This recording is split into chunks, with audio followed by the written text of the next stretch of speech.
Hey guys, welcome to the channel. It's Jack with Stronghold Strength and Conditioning. And today, we're going over everything that you need to know about the conventional deadlift to help get you going in the right direction and lifting more weight. But before we get into that, make sure that you take a moment and hit that subscribe button so that you don't miss out on future videos like this. Ready? Let's get into it. Alright, the conventional deadlift. Now, if deadlifting isn't in your current workout routine on a regular basis, if it is not one of your staple exercises, then shame on you. Because you're missing out on one of the best exercises to build strength to the posterior chain of your body, which in the long run is going to keep you injury-free and healthy, assuming that you're performing these exercises correctly. And that's what we're going to help you do today, is make sure that you have a methodology to your deadlifts that you can follow routinely to help make sure that you're doing them correctly. So we're going to show you actually two different setups today for the deadlift, and then I'm going to show you at the very end one of my favorite priming exercises to make sure that I'm correctly activating my core before the deadlift to make sure that I maximize my lift when I actually get to it. So some of the most common errors that you'll see in the deadlift, whether it's conventional, sumo, whatever, doesn't matter necessarily. Doesn't matter the method that you're doing, whether it's a bar or a kettlebell or dumbbell. But the most common issue that we see is going to be the actual core brace prior to the lift. So when people go into the deadlift, they're not actually setting their spinal column well to begin with, and it's out of alignment, and they're not actually activating or bracing the right musculature around the spinal column, those core muscles, when they go into the lift, and they end up injuring themselves because they're pulling with their back out of position, their back's arched, they're not loading their actual hamstrings in the posterior chain, and it's more of an anterior thing where they're squatting their deadlift, which is completely wrong. You should never feel the posterior or the anterior part of your body doing the lift. It's all in that posterior chain. That is one of the biggest mistakes. Setting up wrong, going into the lift set up improperly, and then actually lifting the weight from the floor without ever having things in a good position to begin with. That causes the problems. Now, when I'm going to set up with the stance here, I want to make sure that my feet are cut in half by the bar. So the bar should be about midline on my foot, just over the arch there a little bit, when I look straight down at the foot, with my feet about hips distance apart. So I should have my feet about straight down from the hip themselves, or maybe slightly wider than that. It might vary a little bit based off of your leg length. So I'm a little bit shorter. I don't need quite as wide of a stance to set up in the beginning. But if you have a longer leg, you might want to take a slightly wider than hip stance on it. Either way, that's not going to affect it too much based off of the conventional form that we're going to be using here. So I'm going to show you the top-down setup first.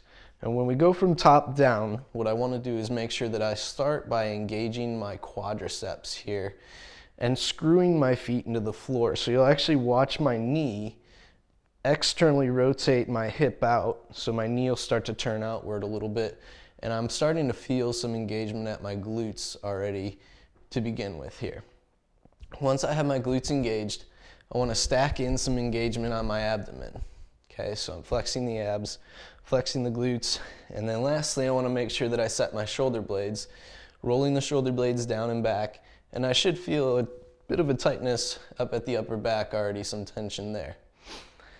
Now, we are performing a hinge here, so I want to make sure that my movement, keeping that brace of the core that I set, comes from the hip itself.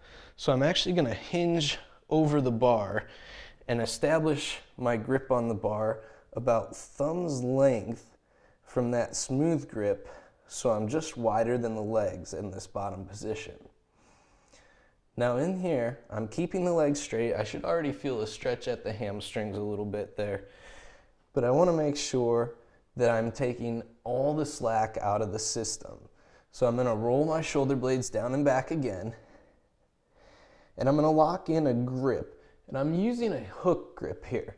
So when I wrap, I actually close the grip with my thumb over my index and middle finger, okay? That's gonna solidify my grip a little bit more on the bar. It's also used commonly in Olympic lifts, such as the snatch, clean and jerk. Those are ones that you're gonna use a hook grip as well, okay? So I've got this nice hinge pattern. I've loaded my hamstrings. I'm rolling those shoulder blades down and back. And then I'm locking my grip in so my thumb covers my middle and index. From here, I'm gonna go ahead and rotate my elbows in toward my knees. So with that rotation of my knees out toward my elbows and my elbows rotating in toward my knees, I'm actually engaging my lats, okay? I have my glutes, my hamstrings engaged, and my lats now because of that rotation in itself, okay? Now, once I have my shoulders set, I'm actually gonna add a slight bend to the knee. Okay, so before then, I had no bend at the knee. I've just now added the knees in here. Before the lift, I'm gonna take a nice deep breath. I wanna make sure that I click the bar, so I've had all slack taken out of the system. And that deep breath, I'm gonna hold and pull.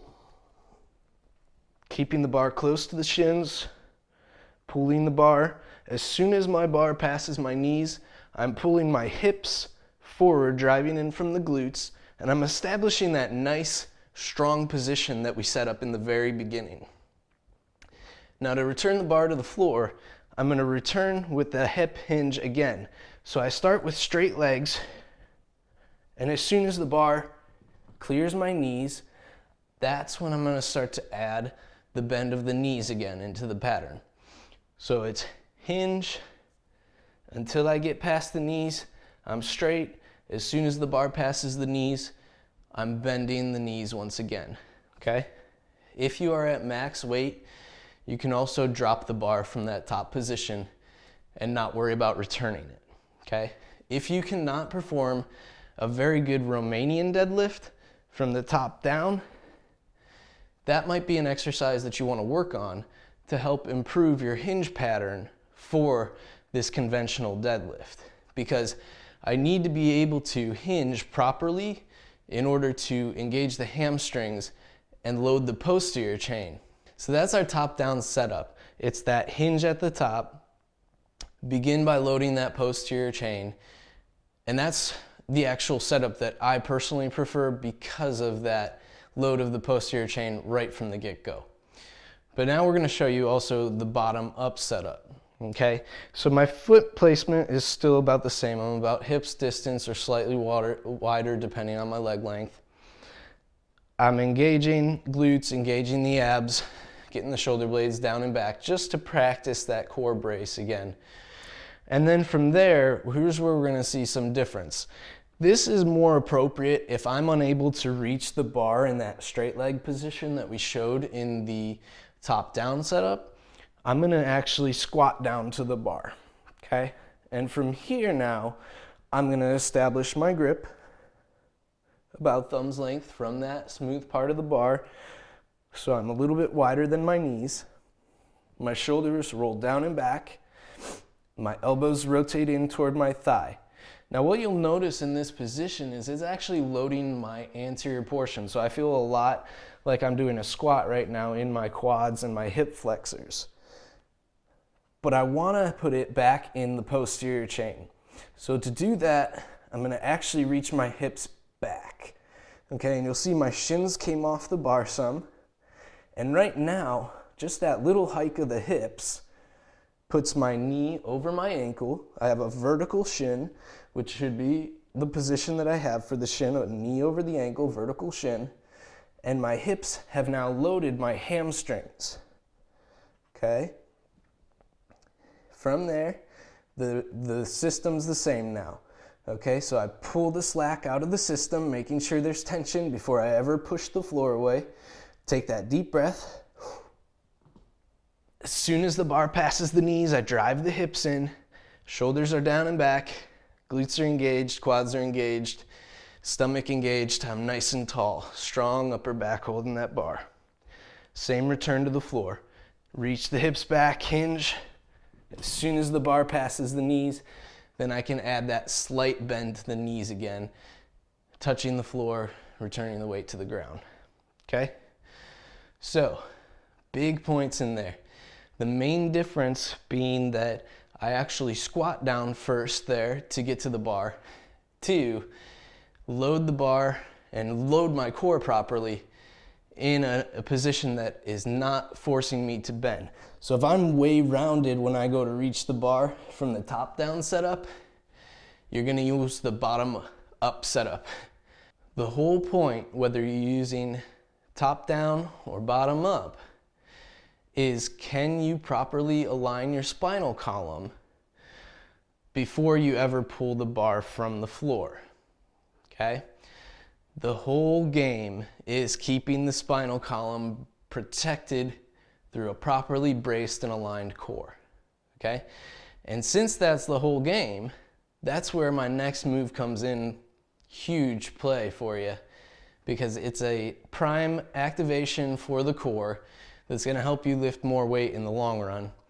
Even immediately, you might notice a difference in your deadlift weight. So for this primer exercise, what I call it is a standing plank basically. And what I'm gonna be doing is anchoring a band overhead on a pull-up bar. And I'm gonna take that band and I wanna place both wrists inside of it, okay? Roll the shoulder blades down and back. Set the same footing that you would for your deadlift. So I'm screwing my feet into the floor. My quads are tight, my glutes are tight, and we're gonna represent the top position of that deadlift here. So I'm gonna roll those shoulder blades down, my arms are straight, so I'm getting a lot of lat engagement, and I'm gonna pull down to chest height here. Now I should feel my abs really kicking in. I'm keeping my elbows as straight as I can, engaging the shoulder blades, getting the upper back tight, and then just holding a solid pillar all the way from the floor up through the shoulders there. And I'm just gonna do a maximal hold on that, pulling the band down and open, focusing on the main areas, the glutes, the abs, and the muscles of the upper back. Take that, give yourself a couple seconds between that and your actual deadlift. Take it to the deadlift and see the results that you get. Recreate this shape here at the top position of your deadlift, and you're gonna notice some pretty awesome gains from it. There you guys have it. All my top secrets on this one. Take these methodologies, put them into practice, sharpen those skills, protect yourself, lifting bigger weights in the long run, making sure that you're strengthening that posterior chain and setting yourself up for success and longevity in this world. If you like this video, make sure that you let me know by clicking that button down below. It takes 2 seconds. Share it with a friend. Let them know that they need some work on their deadlift as well. And leave a comment down below letting me know something that you didn't know about this deadlift technique that you were doing wrong. And if you have any other questions, be sure to let me know, because I'll be happy to put a video out and answer them for you. Lastly, if you have not already done this, make sure that you hit that subscribe button so you don't miss out on future videos like this. And if you want something a little bit more tailored to you, make sure that you take a moment, stop by our website, fill out that coaching inquiry, and we'll have you headed in the right direction in no time. I want to thank you guys for watching today. We'll see you next time.